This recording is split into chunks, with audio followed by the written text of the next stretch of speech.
pozdravljeni na novinarski konferenci. Vaša sogovornika bosta minister za izobraževanje, znanost in šport, dr. Igor Papič, in pa državni sekretar na Ministrstvu za javno upravo, gospod Urban Kodrič.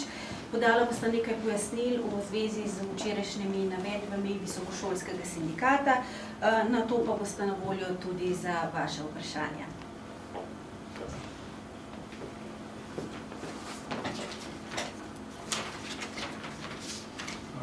Lepo pozdravljeni. Ocenjujemo, da je napoved stavkovnih aktivnosti visokošolskega sindikata neracionalna, nerazumna. Prihaja namreč v času, ko vlada odpira socialni dialog, se pogaja z vsemi sindikati, tudi s tistimi, ki imajo ločene stavkovne zahteve. Poleg tega pa v letošnjem letu zvišuje plače javnemu sektorju za 4,5%, povišuje malico in naslednje leto dodaja k obstoječem še en plačni razred. Vse to se seveda tiče tudi univerzitetne sfere, tako da resnično ne razumemo namena in potrebe po napovedovanju stavkovnih aktivnosti. Eden izmed očitkov je bil tudi, da z odpravo stropa in določitve četrtega naziva v šolstvu stihijsko posegamo v plačni sistem. Vlada se je zavezala vse dogovore prejšnjih vlad, ki so bili sklenjeni s sindikati, uresničiti, in eden izmed teh dogovorov je tudi ta. Pogajanja z sindikatom visokega šolstva niso prekinjena, niso ustavljena, celo določen imamo že datum za naslednji krog.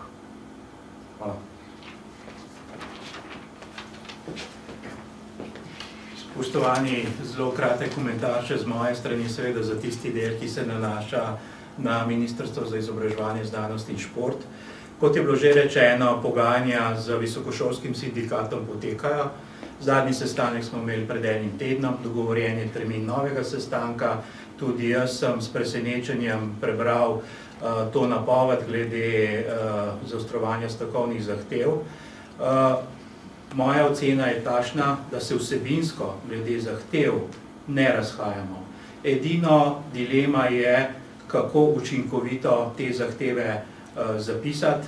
Več opcij je, seveda sindikat vztraja pri spremembi kolektivne pogodbe, lahko bi to spreminjali z krovno zakonodajo. Razumem, da je tukaj časovna komponenta pomembna, ker lahko traja več let oziroma bolj negotova.